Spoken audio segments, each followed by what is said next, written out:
સુહાગન તિટ્યો સુરસરિત સરોવર સંબંધ મરજાદા મુક્કી અને ડરી દિક્ત ડગમગે કમલ ભવ ધ્યાન ચૂકી.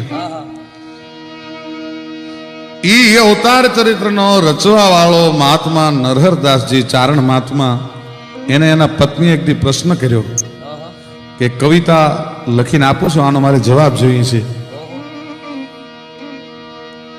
પણ સુહાગન જોને સુહાગન ચિતા લખે ગને બીજો ગન કરબીન પણ એક જો નગર દોનું ભજે અરે જીતો કહો કમ થકીત રે. સુહાગન ચિતા લખે બીજો ગન કરબીન એક નગર દોનું ભય કહો સખી કીત રહે કહો કંત કીત રહે.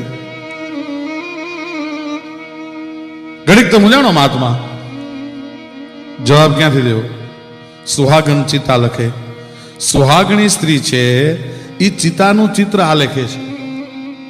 હવે જે સુહાગણ હોય જેને પતિનો સંયોગ હોય એ કોઈ દી ભયંકર કલ્પના ન કરી શકે, પણ આ સુહાગણ બાઈ છે એ ચિતો ચિત્રે છે.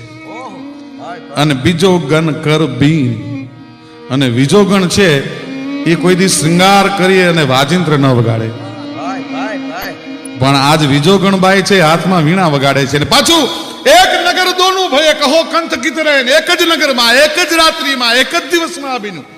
કયો જવાબ આપો? મહાત્મા નરહરદાસજી જવાબ આપે છે કે સાંભળી લે ચારણ, રામ અને રાવણનું જયારે યુદ્ધ હાલતું હતું એમાં મેઘનાદના બાણથી લક્ષ્મણજીને જ્યારે મૂર્છા લાગી, લક્ષ્મણ જ્યારે મૂર્છાવાન બન્યા ત્યારે એક બાજુ પોતાનો દીકરો અને એક બાજુ પોતાના દીકરાથી વધારે જતી જેવો દિયર છે. બેના પ્રાણ એક જ રાત્રિમાં નક્કી કરી શકવાનું છે કોણ જીતે કોણ હારે. કઈ માં એવી હોય કે પોતાના દીકરાને મરતો જોઈ શકે? કારણ કે સુષેણ નામના વૈદ્ય તો એમ કહી દીધું હતું કે સૂર્યોદય થાય એ પહેલા જો સંજીવની આવે તો જ લક્ષ્મણ બચે, તો જ લક્ષ્મણના પ્રાણ બચે, નહીતર ન બચે. એ ખબર મંદોદરીને પીડ્યા કે જો લક્ષ્મણ જીવી જાય તો મારો દીકરો ન જીવે. એટલે મંદોદરી ધીરુભાઈ બહુ સારા ચિત્રકાર હતા. મંદોદરી જે ચિત્ર દોરતા એ ચિત્ર સજીવન લાગે, એટલે મંદોદરી ચિતાનું ચિત્ર મંડી દોરવા.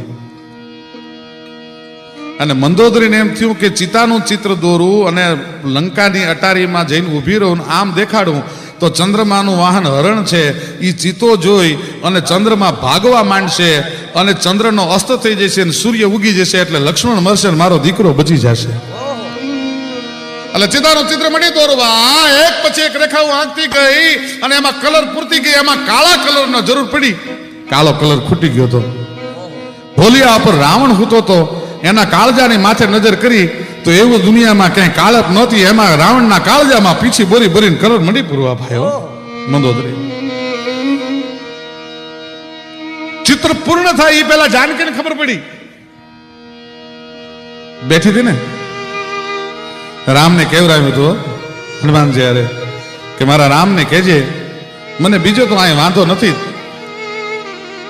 પણ છે ફટીક મળીના મહેલ પણ વસનાર સૌ વિકરાળ છે ફૂલ ફૂલની બાસ પણ સરપો તણી રખવાળી છે. કહે દાદ કંચન થાળમાં આયા પશુ રુધિર પીર સાજ છે, રઘુરાજ ગા લંકા મહી મારા જુગ સમા દિન જાય છે.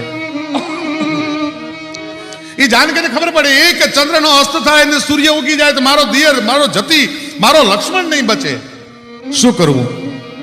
એટલે ભગવતી જાનકી બહુ સારા સંગીતકાર હતા અને વીણા બહુ સારી વગાડી જાણતા, અને મૃગને હરણને વીણા બહુ પ્રિય છે. એટલે જાનકી હાથમાં વીણા લઈને વીણા મંડી વગાડવા. એટલે જાનકીએ નક્કી કર્યું કે મંદોદરી 50 ચિતા દોરે પણ મારા વીણાના સૂરમાં મૃગને ગાંડો કરી નાખું, ડગલું ન ભરવા દો જ્યાં સુધી હનુમાન વનસ્પતિ લઈને પાછો ન આવે ત્યાં સુધી. સુહાગન ચિતા લખે બીજો ગન કર બીન એક નગર દોનું ભયે